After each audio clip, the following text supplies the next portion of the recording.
রাজশাহী বিশ্ববিদ্যালয় খোলার পর থেকে প্রচারণায় ব্যস্ততা বেড়েছে রাকসু নির্বাচনের প্রার্থীদের। ১৬ অক্টোবর নির্বাচনে যেন কোনো ব্যাঘাত সৃষ্টি না হয় সে নিয়ে আছে প্রার্থীদের বিভিন্ন দাবি। এ নিয়ে আরও জানাতে বিশ্ববিদ্যালয় প্রাঙ্গণ থেকে যুক্ত হয়েছেন রাকিবুল হাসান। রাকিব, রাকসু নির্বাচন ঘিরে নিশ্চয়ই প্রচারণা দেখছেন, সবশেষ পরিস্থিতি কি জানাবেন আমাদের? রাত্রি আসলে রাকসু নির্বাচন নিয়ে দীর্ঘদিন থেকে আসলে শিক্ষার্থীদের যেমন প্রত্যাশা, একই সাথে এই ৩৫ বছর পরের নির্বাচনে যারা প্রার্থী হয়েছেন তারা কিন্তু প্রচারণা করছিলেন এবং পরবর্তীতে যখন এটির সময় পিছিয়ে যায় তারপরে কিন্তু পূজার ছুটি পড়ে এবং এই পূজার ছুটির শেষে আমরা দেখছি প্রার্থীরা পুরো ক্যাম্পাসের এই প্রান্ত থেকে ও প্রান্ত চষে বেড়াচ্ছেন। এবং আপনি জানেন যে গেল রোববার থেকে আসলে রাজশাহী বিশ্ববিদ্যালয়ে যে ক্লাস পরীক্ষা সেগুলো পুরোদমে শুরু হয়েছে, যার কারণে সকাল থেকে আমরা দেখেছি ৯টায় একটি ক্লাস এবং ১০টার দিকে একটি ক্লাস, যার কারণে শিক্ষার্থীরা এখন বাইরে খানিকটা কম।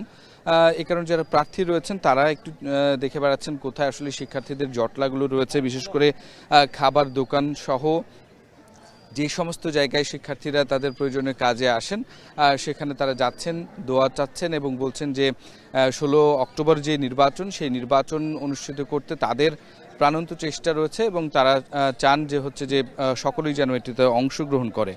যেই পরিস্থিতি আসলে রাজশাহী বিশ্ববিদ্যালয়ে তৈরি হয়েছিল রাকসু নিয়ে, সেই পরিস্থিতি যেন না হয় সেটি নিয়ে কিন্তু আজকে বেশ কয়েকটি panel RUCSU for radical change সহ স্বতন্ত্র প্রার্থী তারা কিন্তু ১২টার সময় একটি সংবাদ সম্মেলন করবে বলে ঘোষণা দিয়েছেন এবং তারা বলছেন যে সেখানে শিক্ষক কর্মকর্তা কর্মচারীদের যে চলমান আন্দোলন সেটি যা বন্ধ রয়েছে, তাদের যে দাবি দেওয়া সেই দাবি দেওয়ার প্রেক্ষিতে তাদের কিছু কথা রয়েছে এবং এই নির্বাচন সুষ্ঠুভাবে সম্পন্ন করতে নির্বাচন কমিশনের কাছে তারা আরও কিছু বলতে চান।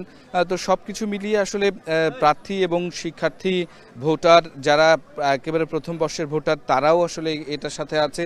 প্রার্থীরা আসলে সব কিছুকে ঠিক রেখে আসলে আগামীর যে নির্বাচনটি সেটি তারা প্রত্যাশা করছেন এবং খুবই অংশগ্রহণমূলক এবং সুন্দর একটি পরিবেশের আছে বিশ্ববিদ্যালয় কেন্দ্রীয় ছাত্র সংসদ রাকসু নির্বাচনটি অনুষ্ঠিত হবে বলে তারা প্রত্যাশা করছেন। আমরা আজকে সকাল থেকে ছাত্রদল থেকে শুরু করে স্বতন্ত্র প্রার্থী ও অন্যান্য যে সমস্ত প্যানেল রয়েছে তাদের যে ভিপি প্রার্থী, জিএস প্রার্থীরা রয়েছেন তাদের সাথে কথা হচ্ছিল।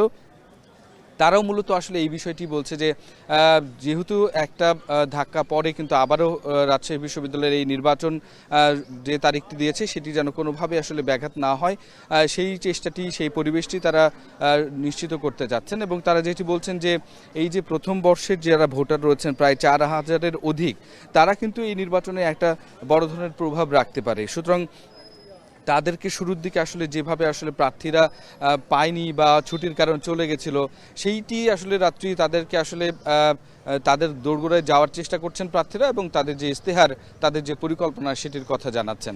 তো নির্বাচনের যে প্রচারণা সেটি বেশ জমে উঠেছেই বলা যায়। তো রাত্রে এই ছিল রাজশাহী বিশ্ববিদ্যালয় থেকে আমার কাছে সর্বশেষ খবর। রাকসু নির্বাচনের খবর জানাতে যুক্ত ছিলেন রাকিবুল হাসান। দর্শক